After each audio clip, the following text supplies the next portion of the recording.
Omea this year, Mamina, Hanomia, Sana Boy, hi, hello, 101.5 FM, and some of the second of ye and the day bay in Mukia. Special Ice Company Limited in a cry more a ye, Nomi and Saka Sebono Emo, open supano moi. Mobadin say we has your special ice mineral water, ego hon, so crojin, a hote, a muso ed de, and one dim womb, Kaise Sonus in Chenya. Your special drinks, it will just so special mots, ever ho, your special energy drink, special cola, special apple, your special ginger. Nina no dia ed de, Evdin Swaja to me say, yeah, a ya pebinum, Esan say, a bit to me a boapa papa, Kumasim Kranzan, you to know. Yahoma 0241774825. Best assurance, a cry, musi to insurance. Hong Kong that woman a boy akama ye and ya padie biada wono ye kwaye insurance atoso our best assurance. You were doom premper the second street any Hello FM. Yahoma 0501522514. Best assurance, your protection is assured. And some bay Jedima Kutripano Ebini.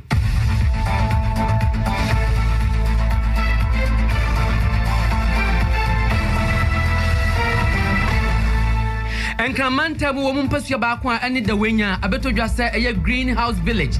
I buy the Fakwan Biswa, your nam so big papa. I met Malcolm to a pound to Monday. Agriculture through greenhouse technology, which is a major part of government's program for planting for food and I'm not sure I better just say some penny for J, a loan, Busiatum, Amot cars, any vehicles, yet the master for the Dumano or Biano. This armored vehicle, the APCs that have been procured are some of the best you can find on this road. And Affair Manukuan DC, as an ancient Tamis is what trading via Yempe independent audit, woman Yamushimupa, Nasi bin my register double. So far, reduced figures they initially published by over 40,000 following our diligence. After Pesia and no any a tiptoe lane and crying and Pesia so I better just say foreigners and the foreign shops I would be more to see at detention or I know it and a busia for I some past the bio why you couldn't yaji. I must say what you say, Yachibinum, say one when you have a friend of busia for your day every month, not Kaiso test line 0265 170336. Na Facebook, Yakina, Facebook, Instagram, WhatsApp, baby, Papa Ho. Focus your deal, Minnie. Wafa as me. Wafa, young Quenim. Now, I was here for you didn't can't you had more one crying. Oh, Mampani, Nana, at the Danko Kufado. I better just so call and pursue the winner. A way and Crampesium home. I buying a greenhouse village. A year quaffle from Kuswa dear and we are back and atusudia would vegetables. Ya wa chester and a greenhouse. Ye shed the jelly bloom. Na ye come up, papa, na net will be a no ho. Or Mampania Bomania better just a brow by no, or better say, a bandana ashes adiato, or money a Israeli company. Israel, a man company be neighbor boy. If say Israel want your chest or qua, sa a year and to sudia the vegetables de cake on. Some would jelly bloom, ye jelly bloom, na said the F. No, yes, in Kumakra, it misses so dosso. In telling to you, you be gonna have to say, you was I say any they can win, and say the winner hop and the Bussian for say, yes, I can't do my penny biani to my penisia DNF and to a bay. No was once or twice to be. No, just say you win quite crying, you didn't can you. A banu gusua, ya or baby, or baby, and cronco besame and sakura. Yanina, Ebequipa was so quiet about Yassi or Central Region swap. I was so crass or back on Eho, yes, a saka back one ear anymore, or my penisi way a greenhouse technology. Ni bet me a bois gun if it's a net. Could you mark him?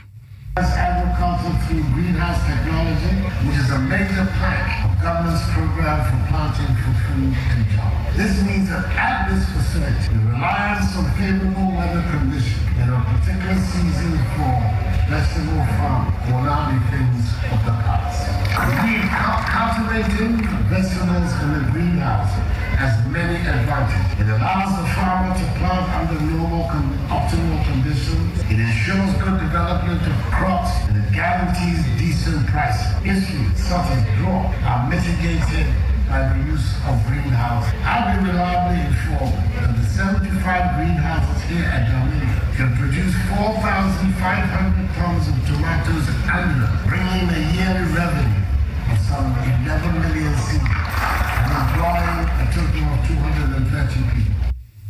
Wow. Into Hong Kong 213. Nipa no ne dumiensa and the Hong Kong the winner hono one be juma. Na chese bodu ase bekoso. Afo mbi bio so bekoso. Na chese kwadwuma kwanenem yedanyam yase. Piao. Yento aka sebo no eso ye kwensem choni Emmanuel Akole ho ode amane film ma sebedwa mu na besom yen. Na imase enne ma sebedwa akwa asesa no wono ma agi atum se sika $166.1 million. Wono ma agi atum se kwankwaje na yemfa nto eniama hodo emfa ma asrafo ebi ye kasa hodo ne eniama hodo a wono metimi dia ban age ban amagana yasumdwe no atimi adimu na ima wa homa isu de osom na de course no wabone tofa e de asumi atifo ima atifo tiu yo loan agreement a wo kan nyina bomu a copem $166.1 million no wo mu mienu baako $86.1 million a no agreement that Ghana buying and afin so no Israel Discount Bank Limited and a buying equal $86.1 million no and another loan also $80 million into Ukabomoa and $166.1 million no and also no a buying equal GFree Elbit Systems Land Limited and also Israel na ninyina no aban ede kwa koto armored vehicles eno asen ahodo a military for ede eko okun and afin so na ammunitions weapons ahodo omuhia na terrorists ha aman ahodo ti se Niger ni Mali internet sa no armed forces no ehia equipment anase armored vehicles na owing to media aboban ma terrorists no entumi anhayen na no na masho japo nyina de wa ho de tie agreements ye chi no mo gi tu mo no defense minister honorable Dominic Nichewo eda wanse no se eyade a ebebu apa mo ma yintie no. These armored vehicles, the APCs that have been procured are some of the best you can find on this globe, and they'll be used appropriately. In fact, they are comparable to the MOATs that were fought in the 70s, and they served this nation faithfully for more than 30 years, and some of them are still. The setup of this loan and the structure of these sales will enable the armed forces to use these vehicles for more than 30 years, and the vehicles will not be used for peacekeeping purposes. The nature of these vehicles are to be used to defend us as a nation and to serve as a piece of equipment that will give a deterrent to anybody attempting to destabilize this nation, either inside the nation or from outside the nation. The person in Kenya, Honorable Dominic Nitihu, Nemum Yamani Boni, Emmanuel Akole, anyway free, Mrashebe Jemu, and a bestum ye. Yeah, Epson for into Nicadian Concrabium. Nayaboma Mania, a year tiptoe lane, or coming Kuma cycle ho baby. Tension what then danger say from this year, our Hoya Mudija, na a year presidential committee on retail trade. A warrior Ministry of Trade and Industry as a year share Jedi and if you want to know a hoa woman say I'm what just say Omako Hopa, Mabra Mokoyano, and Yema Coso on Chestnut and Qui. Yansha near a year Clement Boating, where you guta for organizer, one in a bonko mopa. Now on swatchy Mupacham for India Chile, dear course of pote, a year and ne and no races to watch him until Gusua, she said the Abaya, a bushia for Penifobisimi, Estianona, Aboye, Yanu Clement Boating, Yensakano, guta organizer, Yenny bonko mama, dear course pote, no, what I'm for India. Ore Boateng. Ora Clement Boateng. Hello. Hello. Yes, sir. Mr. Clement. Yamwaha yamwaka about Hello FM so we. Hello. Yes, sir. Mbacho want to make. Yeah. I'm a good. Na ayanyan ntiasa enne bibi akoso wo aye tiptoe lane e wo kwame nkoma sekla kra ye nne no na nie de kakra pa de be na kofa baye. Hello. Pajote menka. Ora Clement. Oh, wow. Okay. Abusia for ye besaba ye call over.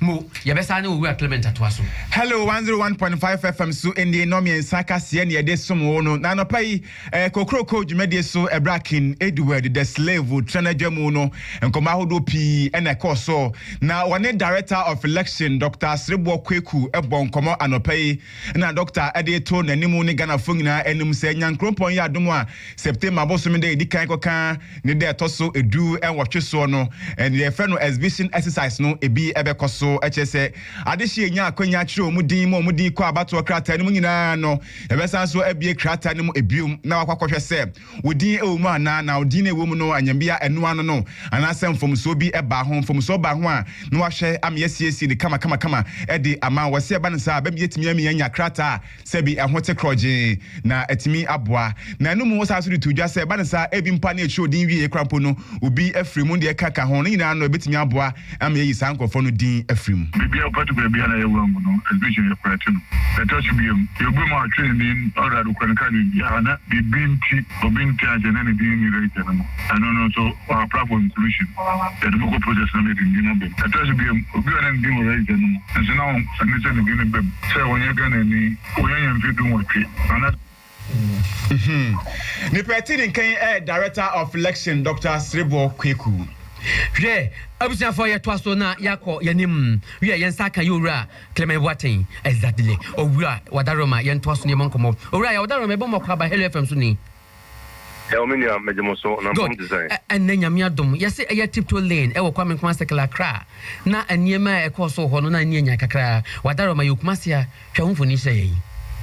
Yo medamose. MCC na munyina amonim no Omampanyia the tax force on shena foreigners on ye retail trade market in other areas and say on ye more on tax force no be shena on ye one you on a film na send am one money no circle there baby on the kind acquire ejuma or that on the kind akọ inspect one document and no near the ade and na eneno as I say one ko na obiana the documents enye valid no that is says shop na then you close na oni pa kono ye then open baby efa nti no na won ko ho say won kwakọ yesa adwuma no na MTN fitiasia no mo amunim senior alata ko won suman ye then won suman tie nanka on pese won put some resistance be then so no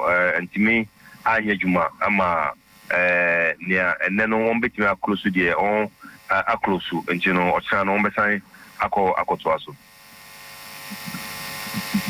Hello tiptoe lane honum kwa ho anasa de ho ba and yet tiptoe lane always say exercise na one way no in faces few Monday ebepem enrano on ba aboso kan on ba ho no on ba no on about shop na on be inspected o document or inspected documents ni we are now on the notice about so nanim say on ma 2 weeks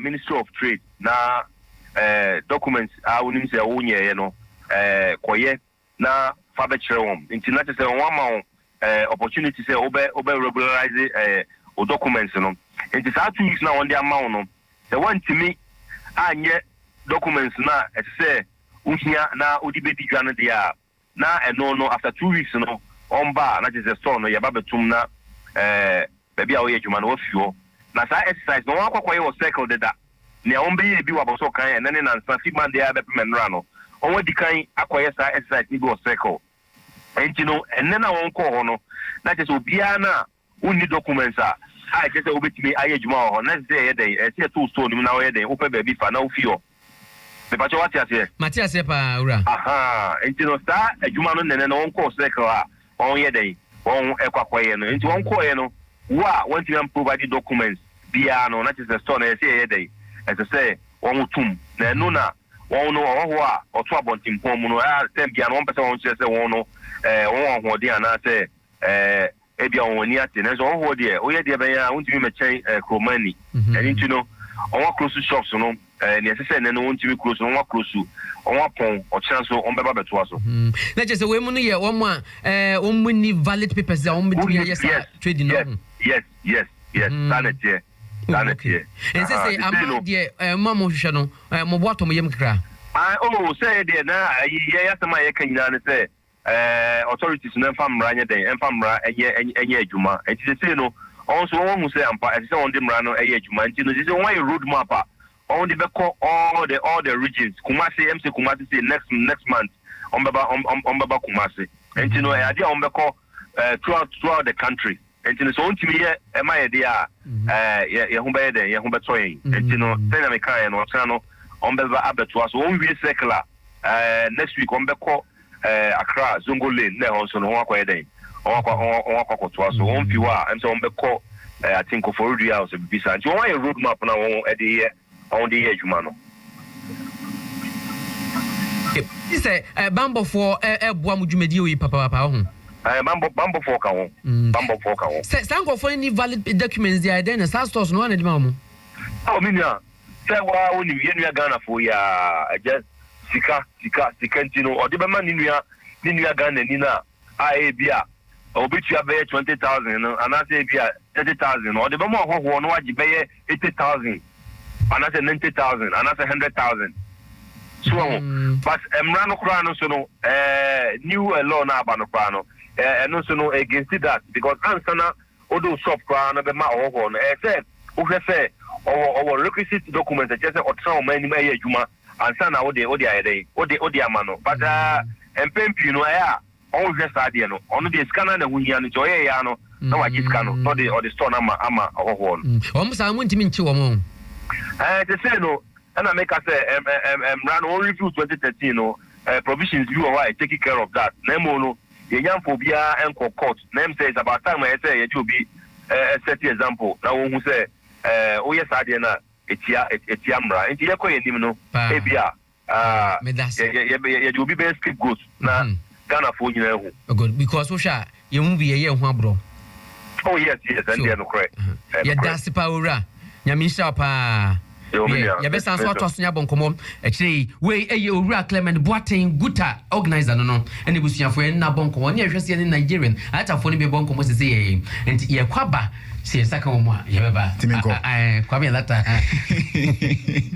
alata yawo ya to aka se wono so ye kwa atwima nwa biaja abato empesua so na enne mpanyimfo ya kwakwanya ya amande ni amamre fefefa wonum eja owura Joseph Kofi Ajiman oni outgoing atwima nwa biaja municipal education director wo mu ja ne kwan wa chade ache papa na ma oye adwuma e besemfie no aduasa mienu ni 32 years ni nanumu no obodwa kuma bi edi ja ne kwan fefefe ewo enkawe na nipa pi na ne be hiemu education mpanyimfo afia chechefo nipa hodo pi na numu eno Joseph Kofi Ajiman etu achechefo nyina fo se we chochie ni no akosku akwaye ntete ne yesi ye postu akokro kuma bi mana se krase a osemenko na mi ko ehimfa mpo na me yire be niti school papa ben na me ma ebetumi akọ eno ya de ha dwen babrin show papa ben na betumi ayi miti ayi ni star enintimi nko na owura Joseph Kofi Ajiman echire mu se wo yesa na wonye professional kra na wonye professional ukọ wonso a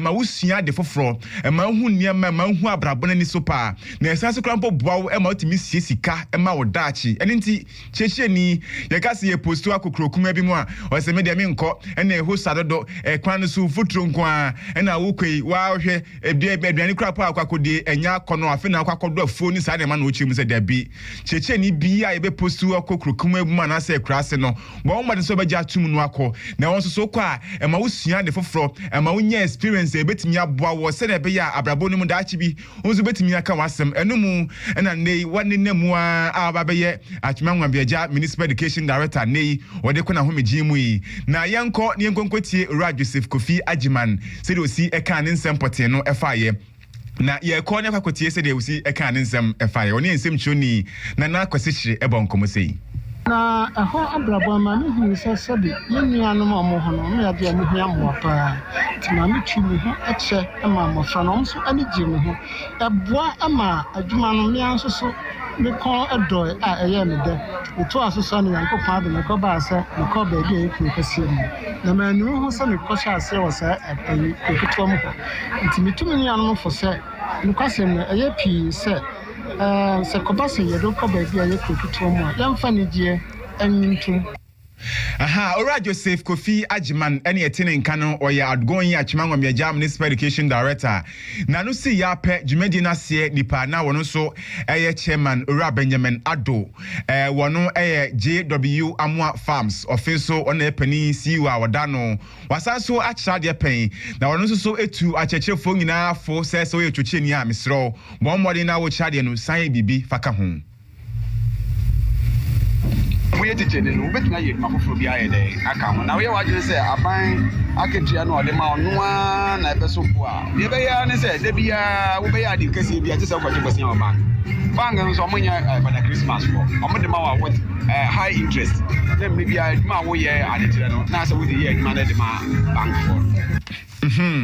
Nipetin in Kenya W Amwa Farms, almost see you, offense to Benjamin Ado, any attending canon.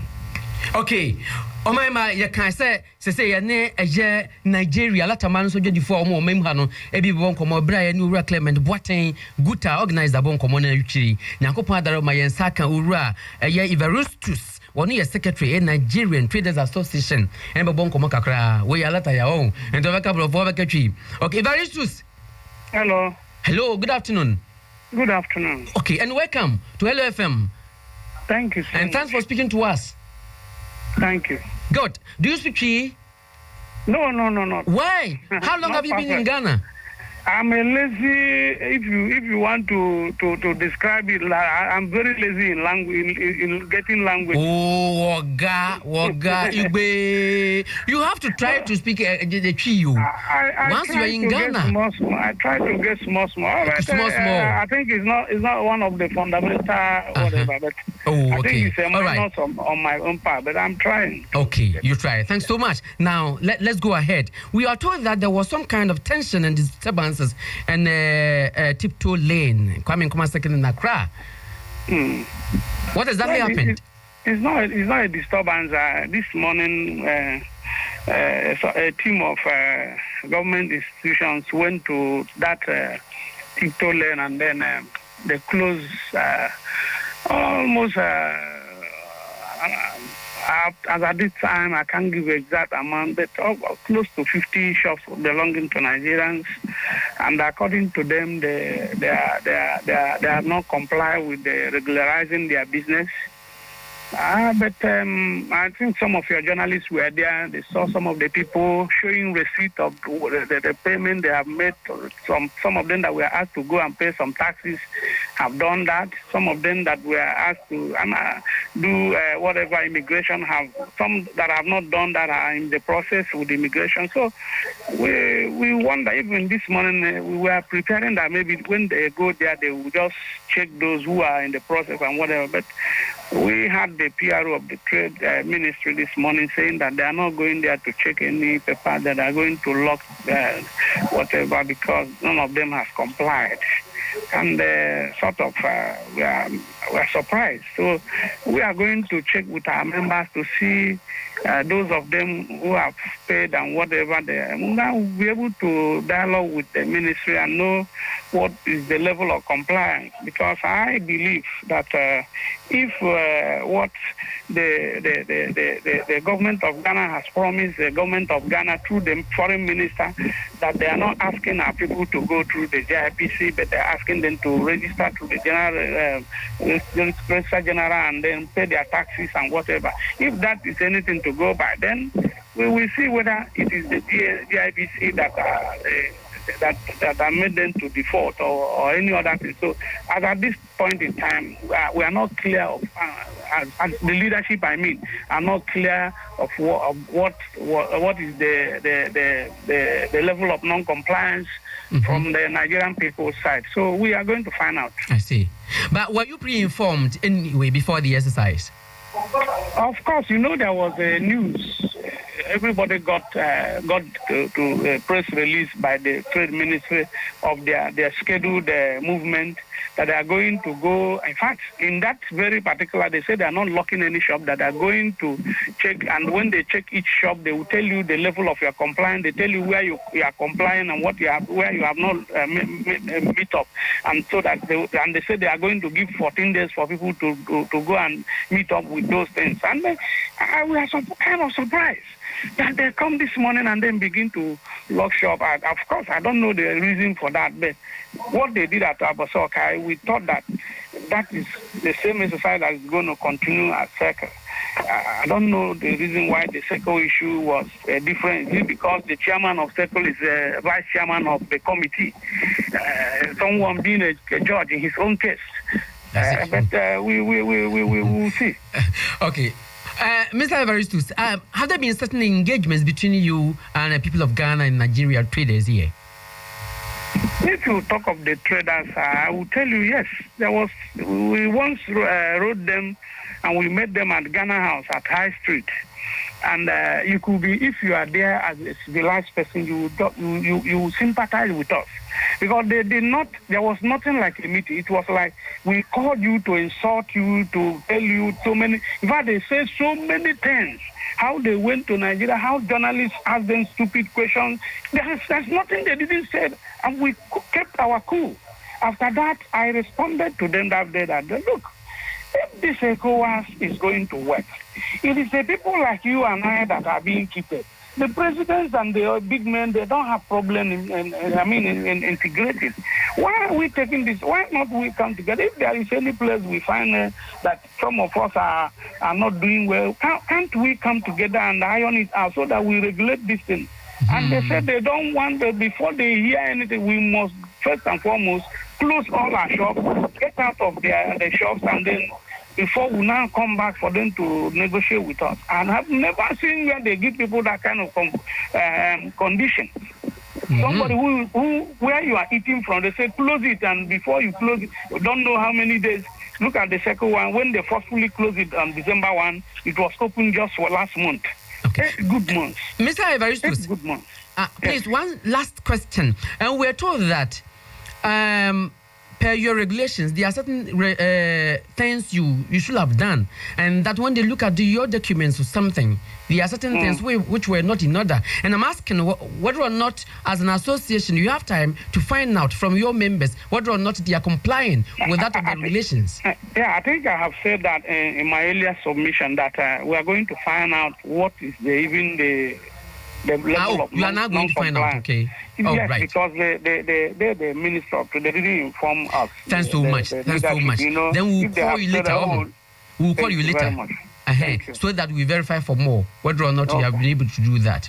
Thanks so much for speaking to us. And here, actually, the Bomardin Kabwate. That's the P. Evaristus or no, a secretary Nigerian Traders Association. It was for 1 year bonkomay. Now, young Quenim, you have more air call a year among your DC. One makache, I better just saw my press conference and Chofun Moon, a woman headquarters war and crow, and no Master Obama, and the to Ghana, sir. Nancy, I see easy, what church D, amount for see a winsome. Shia for mom, no my Juma pa, and no matter why, yes is why you Juma. Ne data no double registration, man for register double. No see yes, Blana dim fidia for bay. What's my cancy in fidia way, dear? No double registration. And then what you cram ponso crown and my facial recognition. And it's a men a macro register, mean funding in our home, and your idea in our face, some funding in our honor. And TNT me fan Chaki who said, and for new way near to Miss Dear, and you pass Messia or very stay, one and funding some way. Was this hard end, yes, facial recognition, and they can was in beam. You can was in beam, and I used to say, a bit my register double near dear. And I don't know much as someone Tiasian. And to almost say a bayer pass, you bet me up independent auditors no amakom no mayemu hwemu pa ne ehu sampa ebinim register double na fietime hu owura visa free ankra wono eno kasa ye de ma wonom wono a director of elections the demand DC eno obama ne ade abetu dwase wono kra ye kasa ye multiple registration kra wodwe hu ntimi tiase na asemfo fra obocheso mo hwemu ehu ni se yisi o mafidi ye defective se timach wo ho ndi afidi na nkasa kura timi ma enipa etimi double wanim enipa wa wanim etimi double enti wase eno no mo dwene ho mo ntimi ntia sense yi si afidi no o ha wo ho So far, reduced figures they initially published by over 40,000 following our diligence. There are more corrections to be made to the Ashanti figures that we shall engage the Electoral Commission to correct the anomalies. In the OT region, the EC underreported the figures by 10,127 at the end of phase 2. We drew the attention of the EC, but they continued to publish the wrong figures. At the end of phase 4, the EC underpublished OT figures by 14,124. So EC had 22,109, 109, and the NDC had 240,233. Our continuous engagement with the regional EC office has resulted in a current deficit of 1,079. So as we engage them and draw their attention, but there's still a deficit as at the end of phase 6. We expect nothing short of total correction of the figures from OT. Yeah, and Tebusia for a young noble Elvis, a Fiancra, or no director of elections, the man in DC, and on the Amabodia to Jan almost say, a some multiple registration and so some year, I won't cut in from a Ukrainian who be a Wuzampa, easy Akan, said this. Piao. I was saying to Akasiabano Esso and Naria, who someone hello Casiabo, Yensa, Akan say, Pastor Maxwell Atakra on Kati as a phone ebium, and fish here, the 99 and no war. Now, something in our NSA, Sir Pastor Maxwell Atakra, Mekanasemi, or a Sopenia, Wada Jehovah Nessi Evangelical Ministry, a Josso branch, ano Kumasia ya. Nenanu Kwada Humache, a ja unifia, pennipa, bonphobi, crukretu, or mashe mask, be, or monumina tum, or mobile fiho, yes, or mobonitu. Now, who are more pet, and no shall say, Senka, Tientiemo, apemwa. To a shall see what team more pen say, hey, open so team near Betty, needy to each share and cocoso. Dima yao, Tim Keja, one casabium, and now Ocean Quaya, ya. Sasami by ye, Aposophonia, Bre Papa, say, Pastor Masola Takra on Penwasem. Within the soft of a fair first day, the Nipa Bofo didn't question in some ya esa, Nanu Quada Machin, a banny say, Aposophonia bread and ten, I won't go so yeshimu. Now, almost say, Semi by ye or Machinipa who do pee, our Mugusu ABC Bisa, one and some. Now, baby, I semi see ye a year, and you know.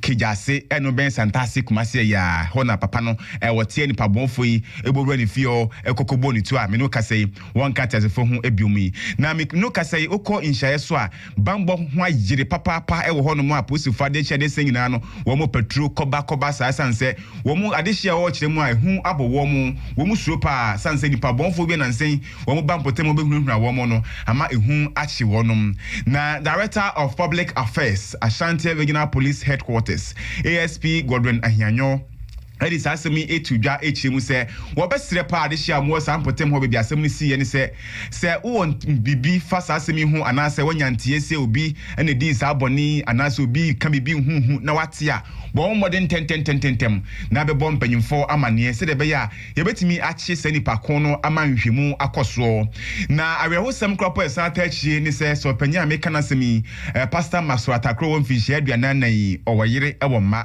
na ne mamiensa no ba ko twato okrampo wo bosomi mienu 2 months pe afi ni wawo no ne ba no ama me hu papa ene se nipa bonfo yi agene nkwa afri nsami apostle say omguso ye hu hwehwemu akwakosi ase de egbe firi ma babia no wonom emfa nkame Ghana for no se area na sa anaju amachi e woni dem fi na omoso mo pedi sa ti ye chi omo bai de ene bi hu ni omo penti a so pani Pastor Maso mpeni wasem utie ni history pa mpeni wasem kura ya jenu nkwa firi nsem ja the last born 2 months yes moyo moya yeah ebusia for yemfamu enwie na yademo ko ayatebubu empesua so ye kwibia ni Institute of Local Government Studies wonom ene ye Ministry of Local Government ye ahwe ya hwe nkro ni nkurase mpuntuo ni afia manyo sam tutu so no mo abomoden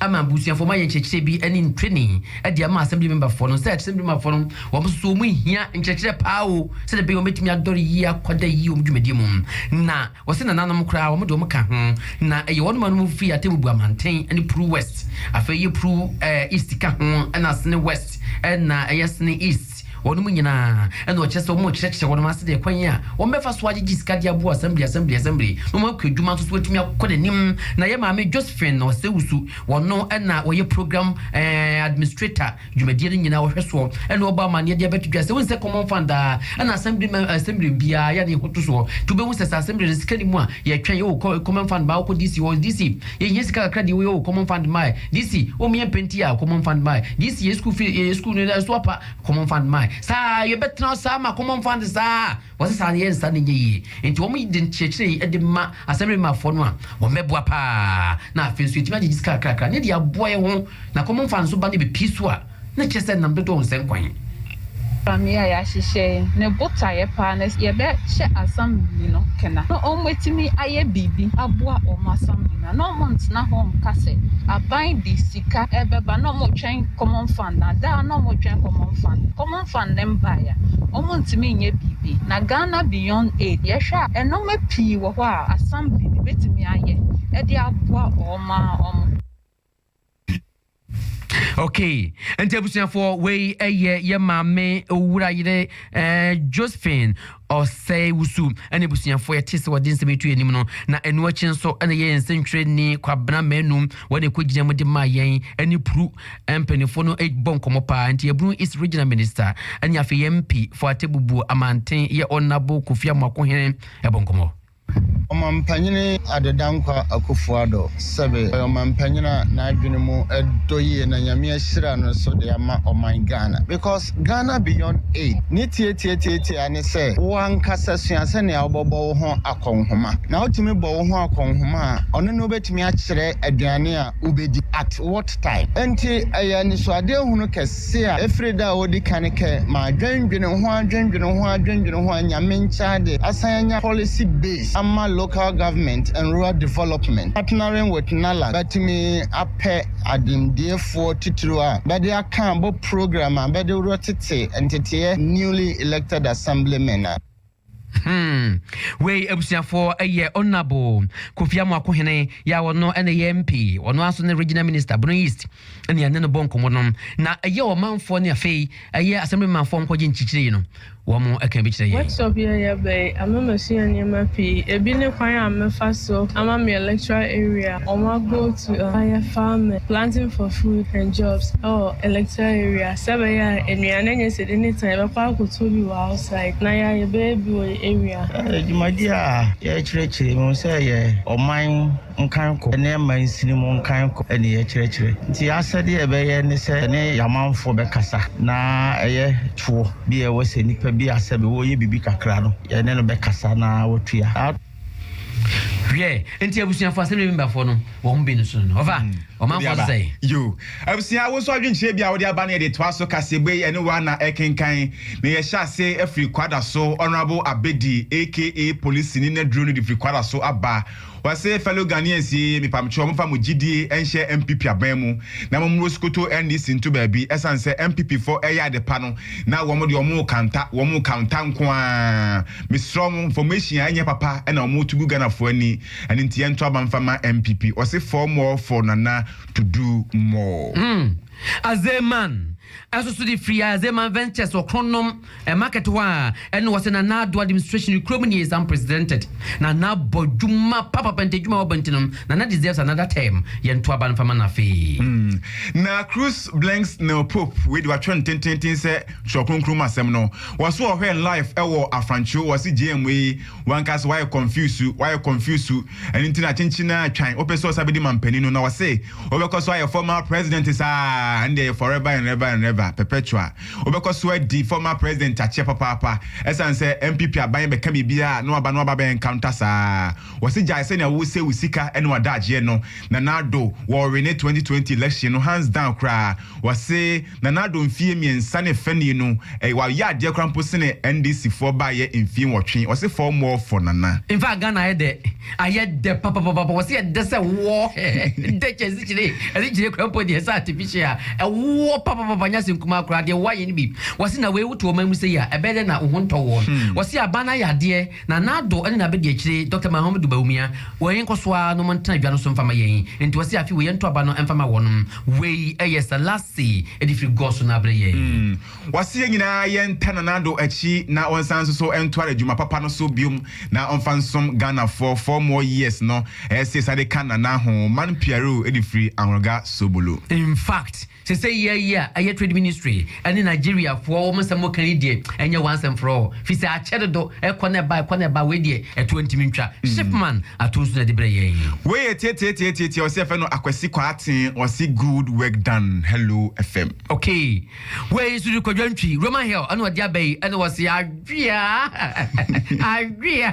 Afi we mato we jembe. Was so ba wi kojoto. Na dia no se de na do abo adwuma no. Ghana for free high school kwa na wene was Ghana for yen no so ne breso a yen koto aba na NGC for de mayen fi wono na Lawrence Kwame Wusu or say hello moye great or the 3.5 Santasi ayo and afa na Wusu ensro e di free tepa anya ensro dana ensro da ho na ensro so gone okay ensro tepa na de was everything now shows say clearly na nado any administration no adim woma performing very well in tiadenti ento abana fama wonum one good term deserves another yo Kofi Sam ese obi kanche JDM ozo obi kanche no ebe no kan wante ozo obi kanche JDM say just say they will contest best African president and as the best president in Africa nanado just say they will contest no emfa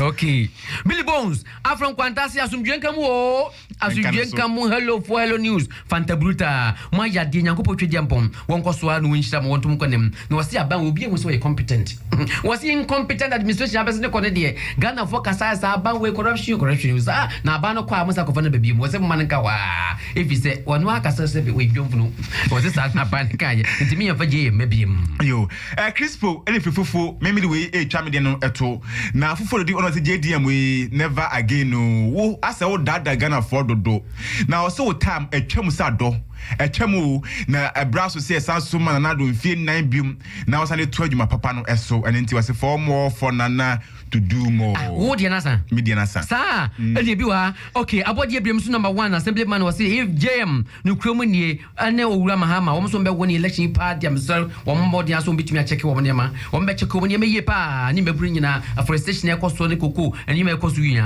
what wo bo a osimuntima for more years for nana and if we was a champion take 5 it was because of what and the MPP government way is going to lose no aband because what transos JM and NDZ wow and also so and a champion take 5 as we are going to we are going to listen to JM and NDZ again. No, they don't deserve another. As I know, okay, so and I feel so was me and Tio, and I feel so you bob what time, and so if you never hear in fact, President Akufo-Addo has proven, passing indeed, where you buy, who bet me about Ghana, and Tiago Swan Toban for Manam, and if you go will you and carry the devil was Nado, and the MPP government have really performed, and Tiago Swan Toban and Fama One Martin, or just Domiabra, and I was this is good news. Say His Excellency Nado and a young penny now. Almost try say on a greenhouse project. No, was the idea be papa and the account. Over say a view. Yeah, faster than Special Company Limited or the Superdom special ice mineral water. A pibinum, sucrogy and coffee typhoid the Bian family and one no. Yes, also drinks are doing in air binti. Yami Wadna do Kumasian Kranzan to do be a pen on said to Unsaka. I've been swaja to say 0241774825 and when you know best assurance ekra mu twetwe insurance ho asem nyina wono mu na eka ma ye na anyoma etimi akọ enkan eninti bo modern ye wadum Prempeh the 2nd Street any Hello FM fia ahomani ye 0501522514 afa ebusiafo ye yanka sanso ye editor wono aso na boa ye chief producer hwe dwumadie ya woni kan to bend the master planner ye be na CP pa na be di Prince Kojo Bodu and the can be to see to be and I feel ya Breja Poma Mammy so ha Mammy Margaret na also can be coming with that corner what then if I go for you to be na Yenny best money Kokus you do me mene wafa as many ye demunina must say bobium Uncle, let me use washroom. No.